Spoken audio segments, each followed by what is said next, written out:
Hello, everybody. Welcome and good afternoon, good morning, good evening, wherever you're from. Great to see so many of you in the room here today. It's the second day of the annual meeting of the Global Future Councils, deep in discussion mode, and hopefully we'll get to hear a little bit about what's been happening over the past day and a half. This session wraps up almost all of the thinking around the council, so not to put too much pressure on our panel here, but what we were trying to find here is, if this is an annual meeting with Global Future Councils, and we've got three of the greatest minds here planning and helping us prepare for the future, are we going to go away from this meeting with a clearer idea, a path to making sure that, as Lee Howell, our managing board member, said in a previous session, that we can be inspired by the future and not afraid of it and not scared or surprised by it. This is broadcast live on Facebook Live and on weforum.org. So we're going to start by encouraging you all to participate in a poll. Are we prepared for the future? That's hashtag yes or hashtag no. Two answers. Choose the one you think. And we can take a poll throughout the running of the conference, see how our panel do. If they're helping you prepare or they're helping you feel less uncertain. Enough of me talking. I'm going to introduce my panel. To my immediate left, Victoria Espinel. Great to see you again. Victoria is co-chair of the Digital Society and Economy panel in her day job. She is the president and chief executive of BSA, the Software Alliance. Victoria and I first got to know each other 2 years ago when her council released a really interesting study on technology tipping points. To quote a couple of those are my favorites: traffic light free cities by 2025, I think, and robots in the boardroom by, I'm not quite sure when. Maybe already, maybe we don't even know about them. Maybe we've already got robots in the boardroom. Stefan Casriel is the chief executive officer of Upwork, which is a platform for getting people into work. Not a startup, not a new company, been around for a long time, but collaborating with us a lot on our Future of Jobs work and the system initiative around employment and skills. Andrew Maynard, Professor, School of the Future of Innovation in Society, Arizona State University. Andy, I unfairly regard you as a bit of a doomsday merchant because you contribute to the Global Risks Report.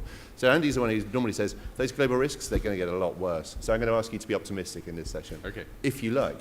We'll see. Feel free to disagree with each other. We want to keep this as flowing as possible. Feel free to ask questions. Victoria, let's start with you. How have you helped us prepare for the future at this meeting? Well, you said, are people surprised or are they scared? And I think that's a really important component of this, because I think fear can come from a lack of understanding or feeling like you're going to be surprised. And that's one of the reasons I feel like conversations like the ones that we're having here at the World Economic Forum are so important. I think if there's a better understanding of what the future holds, it is much less likely that people will be surprised and therefore fearful of what happens. So I think part of it is preparedness, but in order to prepare, you have to understand. And I think that's the purpose of the report that we put out, the technological tipping points that you referred to, and also I think an important component of what we're hopefully doing here. And to your question, in fact, yes, there is already one company that has an AI on their board of directors. So that is a tipping point that has already happened. Already happened, ahead of schedule. Stefan, one of the big fears, and there's no surprise why, and it's perfectly understandable, is that the future is going to be a future where we work less and probably get paid less. It's not the utopian dream of plenty of leisure time, but there's very real fears out there with displacement of work and not enough skills to do the jobs that are coming available. What's your assessment?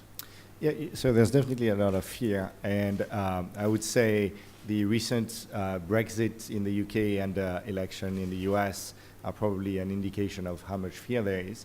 I think the work we're trying to do here within the forum, and in particular within the Global Future Council on the Future of Work, is really helping guide us towards this transition phase and making sure that the future is not, all doom and gloom, but that we keep giving meaningful jobs to people throughout the world in a world that is changing. People talk about robotics, people talk about AI, people talk about the acceleration of the change of pace in skills. People talk about the fact that, the African continent is going to have 1 billion more people by 2040, and we need to find jobs for 1 billion more people. So there's definitely a lot of challenges out there.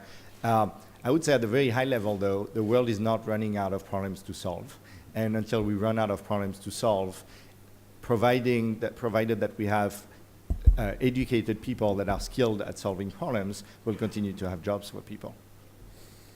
And Andy as well, you're an expert on risk. What aspects of the fourth industrial revolution do we understand the least? Oh, goodness me, an awful lot of it. So what we do know is that every other previous industrial revolution, we've had major problems that have been caused, and we've spent the next decade, sometimes centuries, trying to fix them. And the same is going to happen again. That's inevitable. There are going to be downsides to where we're going with technology innovation. The big problem, though, is we really don't understand the pace of things. In the past, we've had time to adjust to the new world with tech innovation. This time, we have so many innovations coming so fast that as a society, we're struggling to keep up and understanding how to reduce the risks. So one of the big challenges we face is going ahead so fast that we end up with very, very complex systems that can fail because we don't understand the nature of those systems. And one of the challenges and one of the opportunities we have is predicting how those systems are going to develop and channeling them in certain ways so we actually see the benefits while avoiding some of the worst risks. We've got our first comment, and it's from Ryan Bailey. Perfect fusion and make oil irrelevant. I thought that was an advert, actually. Perfect fusion. It's a great brand. Perfect fusion and make oil irrelevant. Is that realistic? No. Okay. So far so pessimistic. All right. Will the future be better or worse, everybody? Hashtag yes or hashtag no. Look, we talk about Professor Schwab mentioned in his presentation this morning. Four big factors facing the world. We're moving from unipolar to multipolar. We've got slow growth.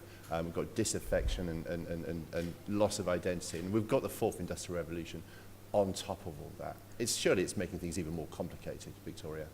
Well, I think it's not just making things more complicated. I think in some cases it's one of the root factors. So, the fourth industrial revolution, I think, is clearly just at the beginning. We've talked about the pace of rapid change, and I think if you look at what's happening in the technology space, I mean, if you look just at big data and data analytics and what that's doing in terms of healthcare and agriculture and business efficiency, and then you layer on top of that changes coming in the blockchain, changes in quantum, which I think are a little bit far off in the future, but not that far off in the future. It's a change that is so quick in technology that I think, going to Andrew's point, it's very hard to predict exactly what the societal impacts will be to that. So I think we can see some of them happening, like shifts in the labor markets. We can see risks happening in cybersecurity. We can see opportunities that are happening in terms of healthcare advantages. But I think how you put all that together and how governments get ready to be able to serve their citizens in that context is one of the big open questions that we need to figure out. And certainly my group, Digital Economy and Society, that's one of the things that we've been talking about, looking at all the challenges and the opportunities, and then what can governments and businesses be doing together to try to mitigate any risk from that and maximize the benefits. Sure. Because, Stefan, the risks of society becoming even more further driven apart internationally between nations, but also within nations, is real. And technology should be bringing people together, but actually it's driving people apart. I think like in any challenge like this, you should also be trying to look for opportunities and trying to be more solution-oriented. So let me give you an example of where technology already helps and will continue to help in the future. If you look at GDP in the world in the last 100 years has become more concentrated in a smaller number of cities, right? And talent hasn't, right? So the number of great universities in the world is much more distributed than the number of cities where there are meaningful jobs. The cost of living in those cities, think Shanghai, think New York, think San Francisco, London. Cost of living is going up faster than wages in many of them. San Francisco is, relatively speaking, 8 times more expensive today than it was in 1986, right? College students who graduate spend almost 70% of their after-tax income on rent. This is not healthy. This idea that most of the world is going to be empty and jobless, even though people would be really talented there, and then there's a very small number of cities that are highly congested and extremely expensive to live in, not exactly desirable, right? But you're seeing that trend starting to change. You're starting to see people that are moving back to their local communities, freelancing, working online, and that is, one of the things that technology can enable. And so I think, the doom and gloom should be a source of urgency for us. We should look at it as saying, we need to make changes, and we need to make changes to our education system. We need to make changes to social policies, but we shouldn't look at it as, therefore, we're done with as a human race and robots are taking over, because that's really unhelpful. Tipping point for robots taking over Victoria. Did you do that one? Maybe that's the follow-up report.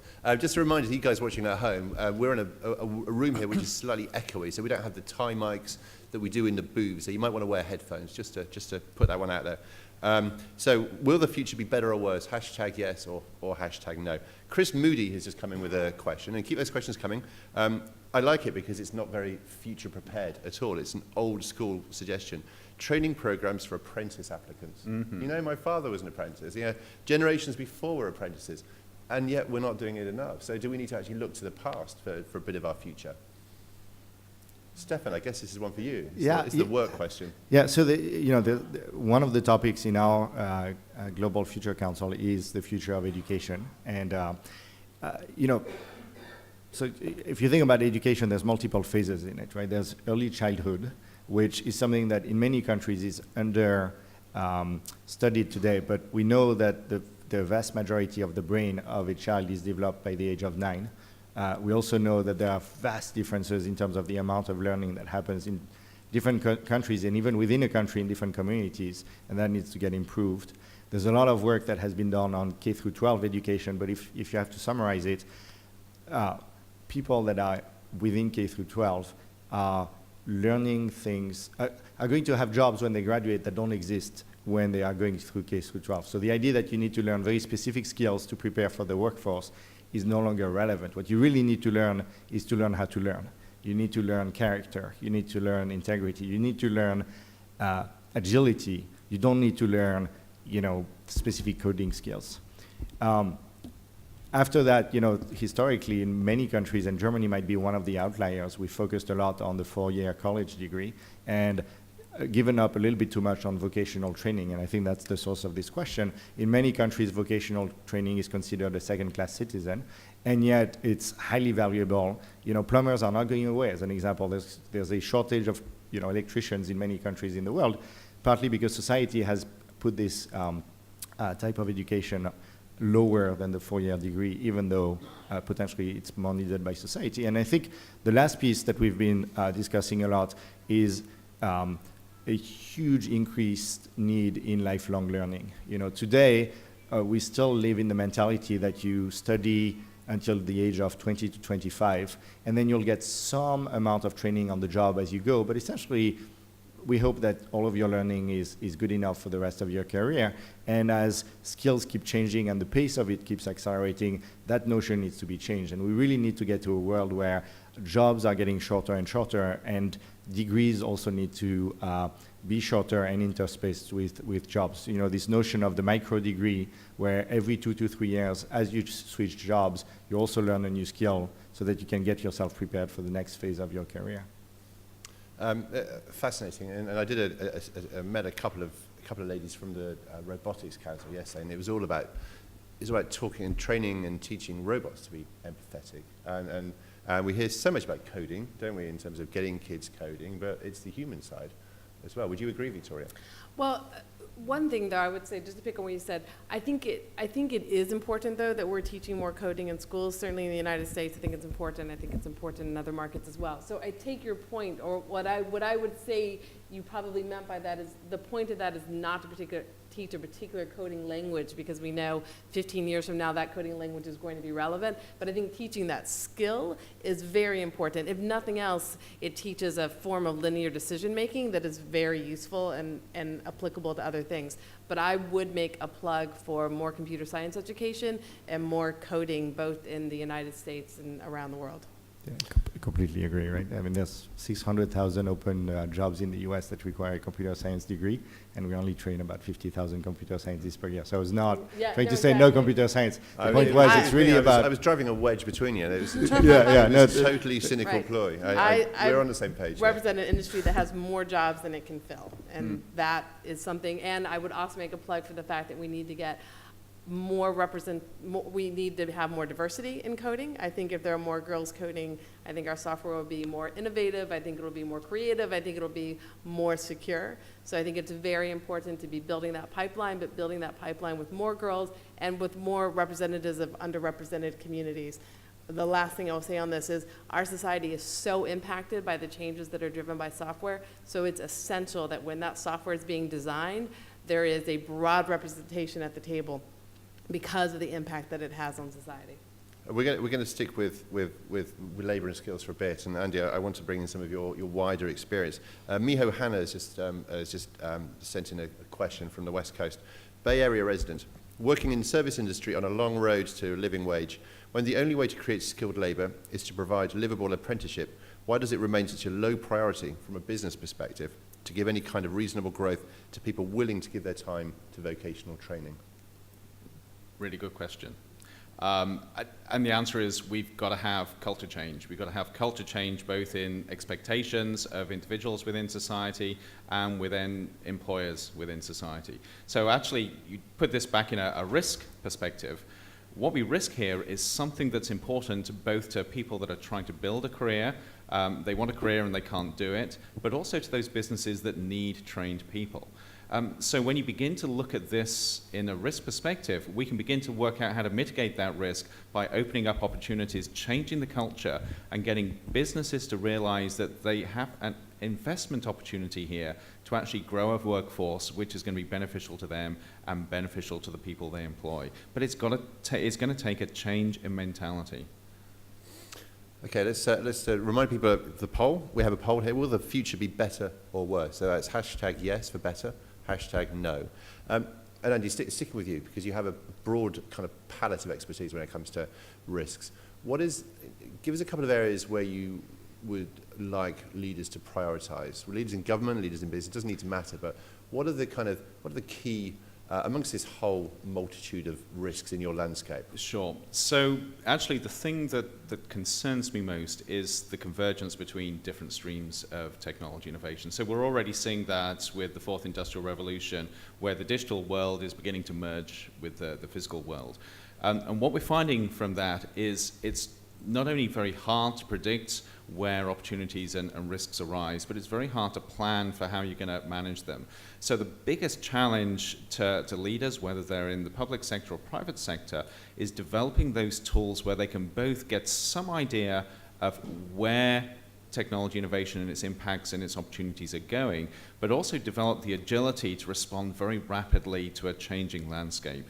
For example, if you look at the way we regulate things at the moment, our regulations are very inflexible, which means that if you've got a changing world that changes over the period of a number of years, or even a number of months, we can't keep those regulations up with that pace, which means that we have huge vulnerabilities. So a big challenge there is changing the way we regulate to take advantage of new technologies and prevent bad pathways or prevent us from following bad pathways when it becomes very apparent that something is failing very fast. We hear this a lot about the failure of regulation to keep up, but what do we do about it? Because this has been going on for so long. You need to regulate, right? You need regulators. So you do, but you need to think about it in a different way. So government regulation is really the last resort in many cases, but also we've got to have regulation which is agile. And we're beginning to find ways of thinking differently about regulation where we can do that. So developing frameworks where you can have very strong innovation which goes along pathways which is going to be more beneficial rather than detrimental. But we've got to implement that across a lot of different domains. At the moment, we're only seeing it in one or two very small areas. Victoria. So I absolutely agree with that. I think we need to move to an era of agile governance. My former group here at WEF has actually been working on a set of agile principles for governance, and they focus on things like making sure that government is more inclusive. They are drawn from sort of Silicon Valley mindset of agile software development, but they're focused on things like making government more participatory, making sure that every voice is heard, making sure that government is flexible enough and self-critical enough that it is built into government, that they are revisiting decisions and programs and improving them and rejecting those that are not working, and making sure that government is data-driven as it can be. So sort of looking at evolution over process, looking at goals and outcomes over prescriptive rules, looking at collaboration among different parts of governments. I think there's a lot that government could learn from a tech mindset in terms of how to be more agile. My background is in public policy, so I'm keenly aware of the fact that governing is very, very different than software development, but I think there is a lot that can be learned from a collaborative, iterative mindset, and I think it's absolutely critical that we move to an era of agile governance. Andy, you said there are a couple of areas where it's happening. Who are the outliers? So, for instance, if you look very recently at what the US has done with policy around autonomous vehicles and self-driving vehicles, they've actually developed policies that create a framework which nudge developers into a direction where they can actually develop socially responsive but also highly beneficial technologies. So instead of telling them that they can't do something, they've told them, try and reach these goals, and it's up to you how you actually reach those goals. So that's a very anticipatory, very agile form of governance rather than a restrictive form of governance. I'd love to have some questions from the floor. I think there's a gentleman here. Also, we're in a very future-focused city here. Dubai, we just had the Minister for the Future. I don't know many other countries that have a Minister for the Future, and announced six separate policy initiatives which would help, in his view and his ministry's view, prepare the country for the future. So I would love to hear some questions from those folks living and working in the UAE or this Gulf region. Gentleman here on the third row. Yeah, my name is Kjell Louis. I'm from Månevisen in Denmark, and I would like to ask a question in relation to what you've been talking about. If there is fear and lack due to lack of knowledge about the developments, and politicians are part of those with lack of knowledge and therefore fearful, as a recent election may suggest, how do you envisage training politicians to understand this? Because I was at a session in 3D printing, and one of the things mentioned was that very few politicians nowadays have a background in manufacturing, so they don't understand basically what's going on. And politicians not knowing what's going on tend to be prone to lobbyists and other kind of influences. So how do you envisage training them to be on top of this development? I'll give the floor to you, and then I'll say a word on that. Okay. So I think a couple of really important points here. It's very hard to make decisions in society, whether you're looking at leaders or whether you're looking at citizens, if you don't have information. So it's absolutely critical that we've got to have information readily available, readily accessible on the implications of where new technologies are going. And I think it's important to distinguish between the implications versus the technical knowledge. Secondly, we have to be very aware that decisions are made on a whole range of factors. It's not just knowledge about the technologies. And sometimes we fall into the trap of thinking if only everybody knew about the technologies, everything would be great. That's very naive, but it's also very misleading. So we've got to understand the broader social context there as well. I'll just say I think the accessibility of that information is key. So I don't think politicians or policymakers need to understand exactly how the technology works. I think that would probably be a poor use of their time. But I think understanding what the social implications are, since their job is to deliver services to citizens as best they can, understanding how society is changing and what impact the technologies are going to be driving so they can be thinking about the best public policy responses to them are key. And the question is how to do that in a way that is accessible and compelling and credible to politicians and policymakers who are not living their life in Silicon Valley, are not immersed in technology. And that's a real challenge, filling that educational gap. Thanks. Andy, you've got one more comment to that one, and then I'll bring in one of our members of our audience. I have, just really quickly, something that is vital here is independent information. If you have information which is hyping a technology, and we have an awful lot of this, again, it's very hard to make informed decisions. We're staying on this tack, actually. Alexandra Olaya Castro, good question, thank you. What kind of technology will encourage flexibility of governments? Can you code a better government? Robots. Don't say robots in the cabinet. I think it's more of a mindset than a technology. Look, I think there's some places where technology can be specific, can be helpful to government. I'll mention a few. I think having more data-driven government and having, but really that also goes to the mindset. You have to have a government who's willing to try different policies, actually test them against measurable outcomes, and then have the political will to make decisions about programs based on the actual results of those. So technology can help governments do that, but only if first they have decided as a mindset that that's something that they're willing to do. I think, we talked about information. Getting information into government in a way that they can absorb is a really important problem that we need to figure out. And I think there may be some ways that technology can help solve that, which would increase civic participation and inclusion and would be very important. But I think the technology tools are absolutely critical, but the first thing is the mindset.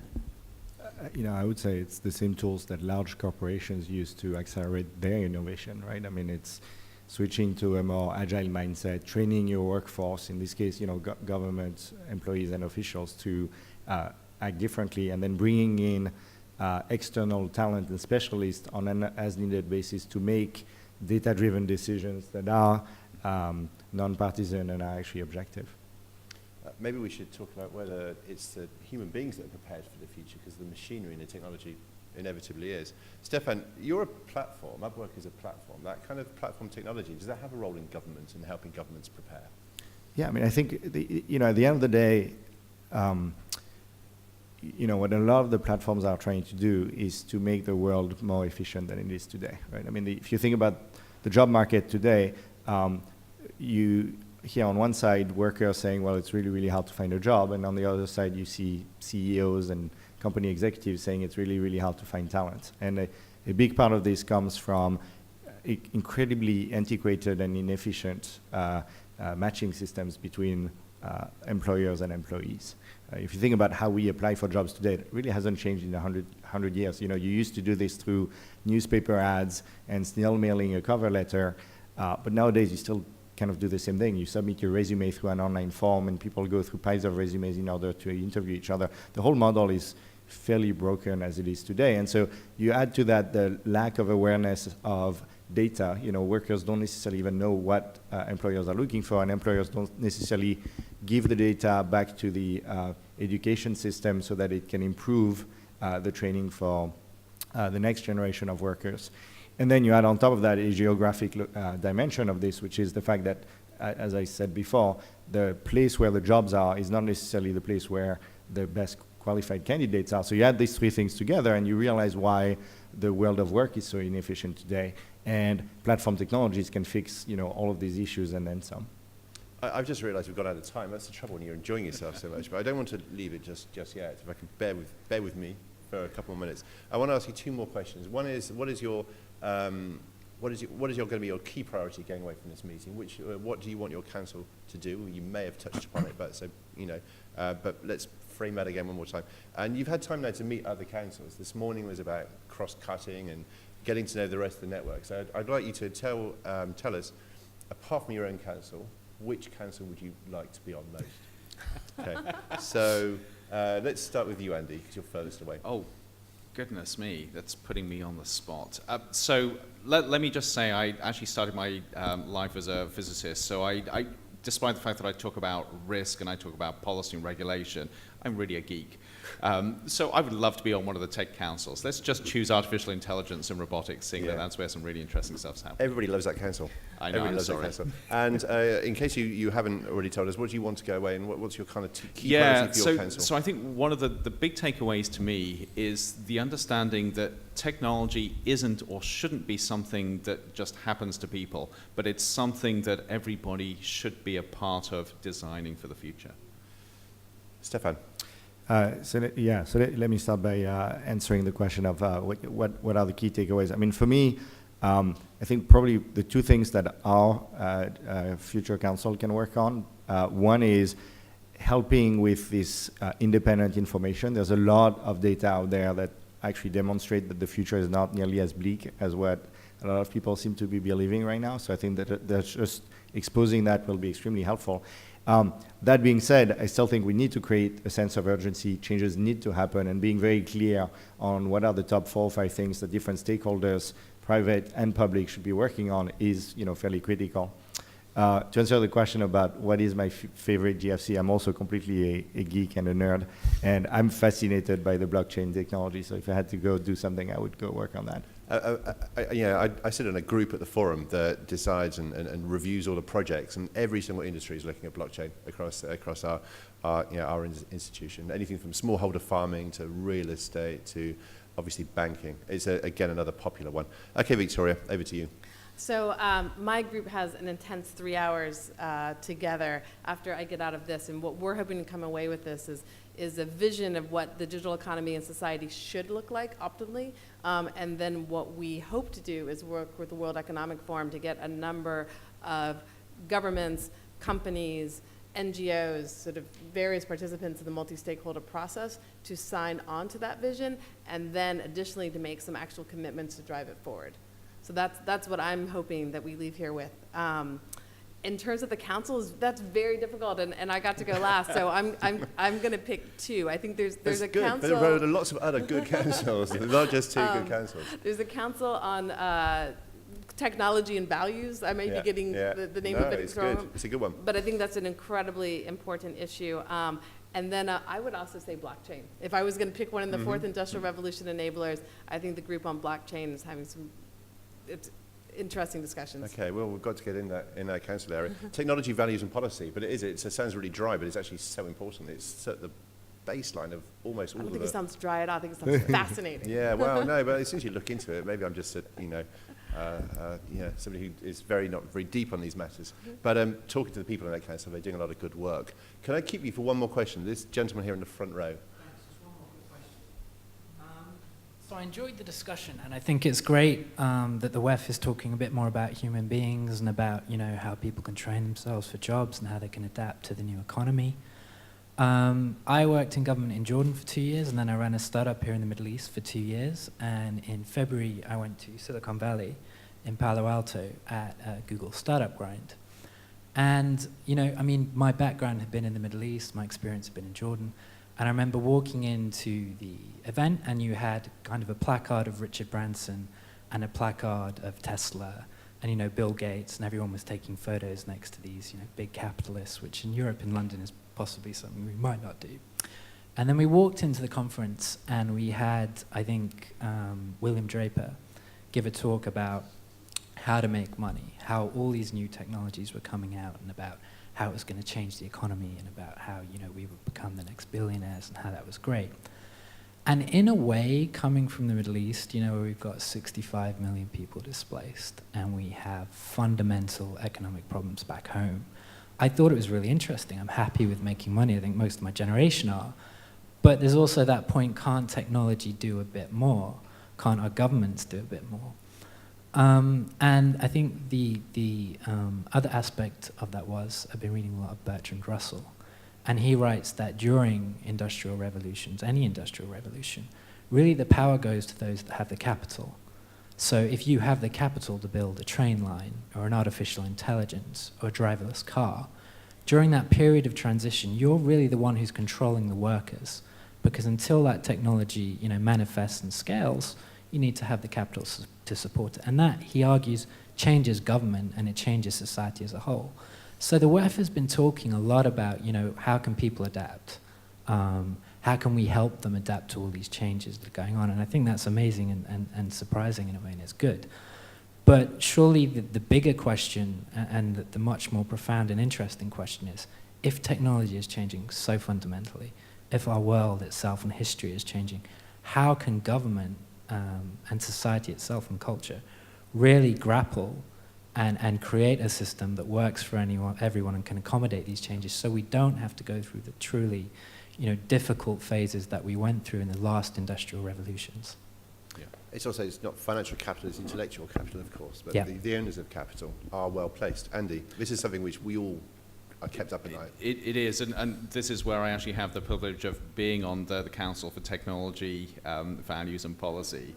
And this is fundamental, and one of the things we're talking about is how do you embed values into the process of technology innovation, so that it's not just about getting the latest gizmo to market, making as much money as possible, but there's actually social responsiveness and social responsibility there.